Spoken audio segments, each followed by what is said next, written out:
Halo Pak Prabowo Subianto. Ini video lanjutan ya dari video sebelumnya yang pesan untuk presiden. Ternyata ramai nih, banyak banget komennya nih.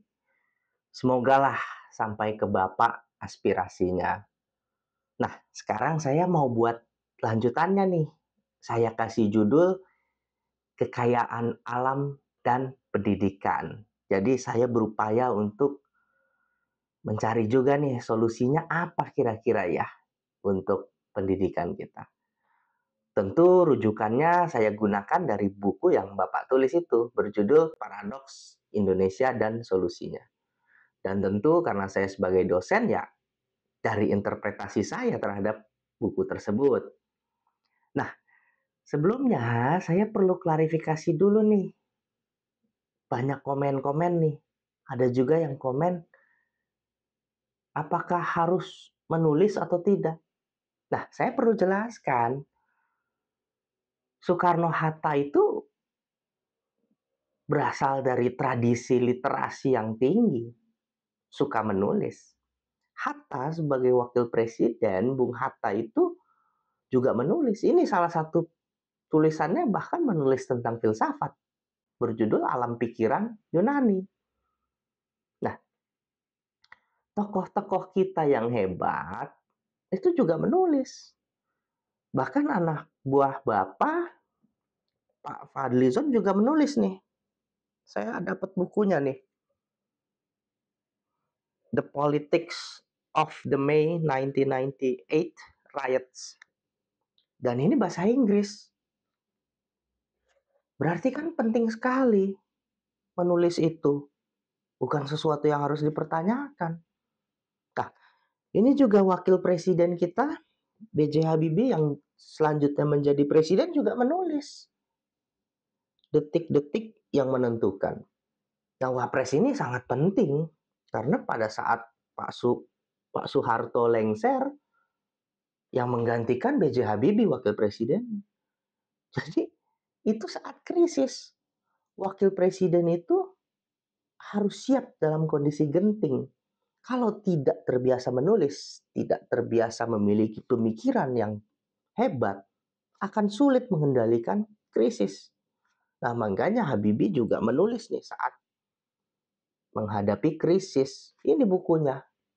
Jadi budaya menulis itu penting ya bagi presiden atau wakil presiden. Kita kembali ke topik kekayaan alam dan pendidikan.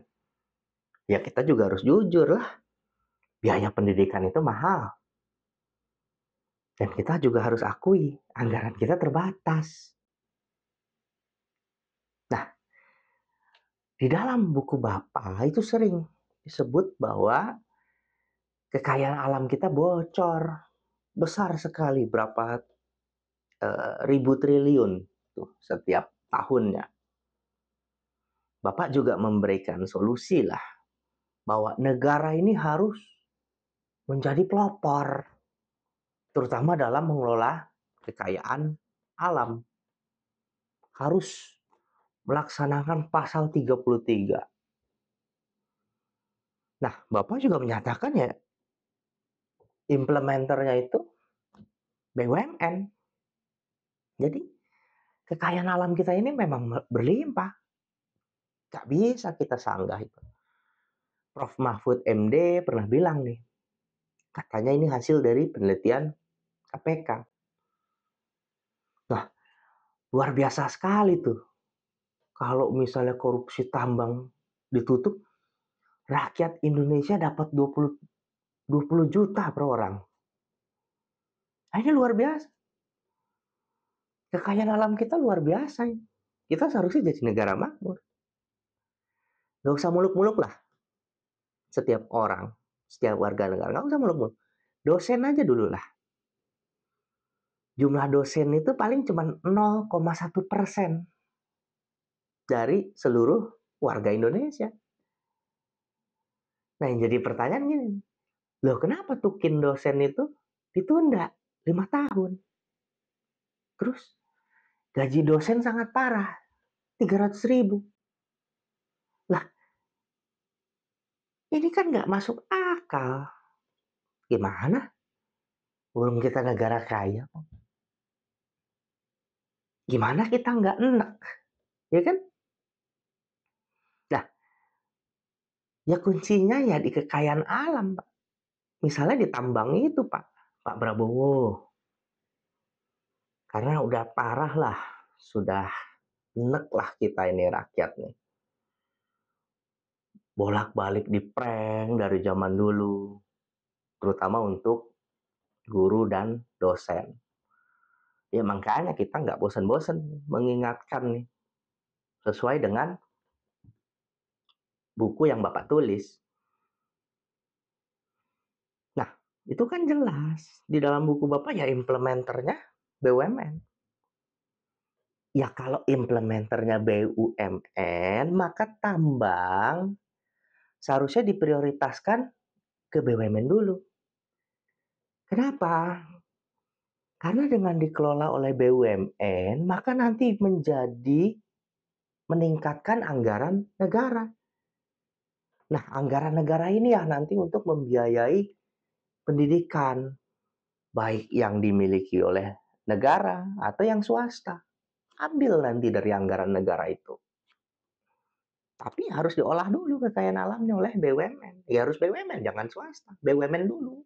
Swasta itu pilihan kedua, bukan yang prioritas. Nah, kemarin nih Mahkamah Konstitusi sudah memutus nih.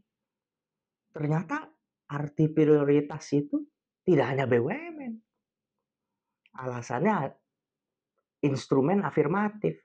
Nah ini saya bingung Pak, ini aneh Pak. Saya belum nemuin nih. Saya kan belajar hukum tata negara, saya belum nemuin nih konsep ini. Kalau misalnya selain BUMN, ya otomatis kan swasta berarti. Swasta itu ya mau milik perorangan, mau milik ormas, atau siapa ya bisa aja. Sekarang kan lagi ramenya ormas. Meskipun ormas itu melaksanakan fungsi pelayanan masyarakat, ya tetap masuknya bukan BUMN, swasta. Dikategorikannya swasta. Loh, ini kan paradoks, Pak.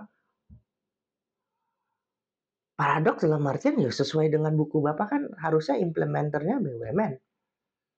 Swasta boleh, tapi bukan prioritas. Harus ikut lelang.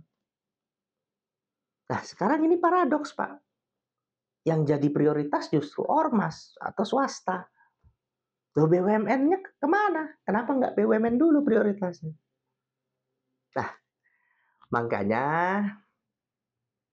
sekarang nih jadi pilihan politik, Pak. Bagi Pak Prabowo nih yang telah menjadi presiden. Nah, ini ada dilema, Pak. Negara lagi kurang anggaran nih. Khususnya untuk pendidikan. Jadi, dilemanya mana yang mau diprioritasin? Negara dulu untuk memenuhi anggarannya, atau mau ormas dulu? Ya tentu kita harus rujuk lagi ke sila kelima, Pancasila.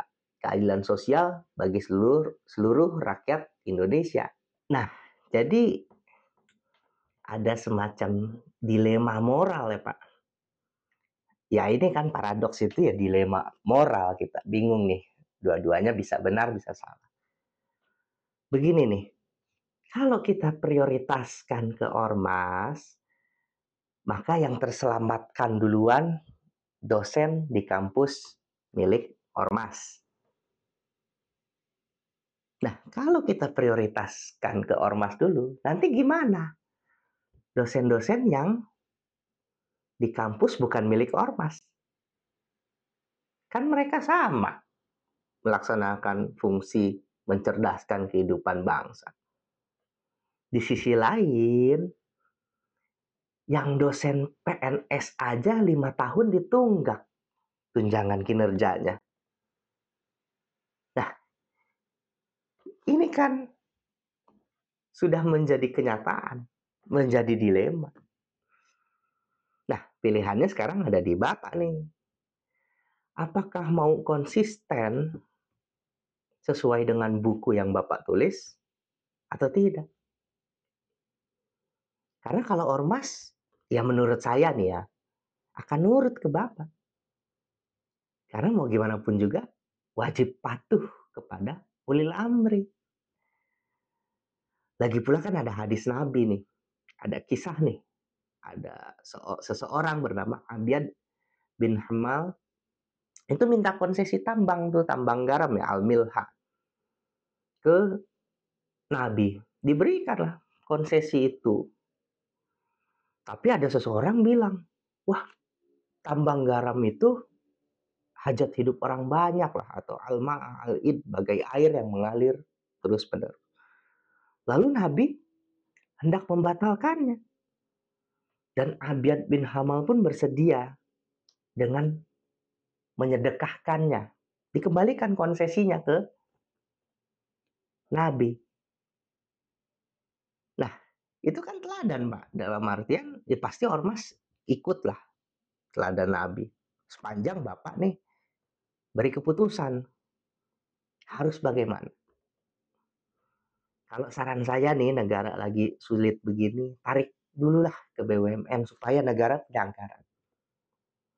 Nanti hasil kekayaan itu bisa digunakan untuk dana abadi pendidikan. Jadi kita kelola dana abadi khusus pendidikan, nanti kita perbaikilah sektor pendidikan kita. Nah, kira-kira gimana Pak usulan itu?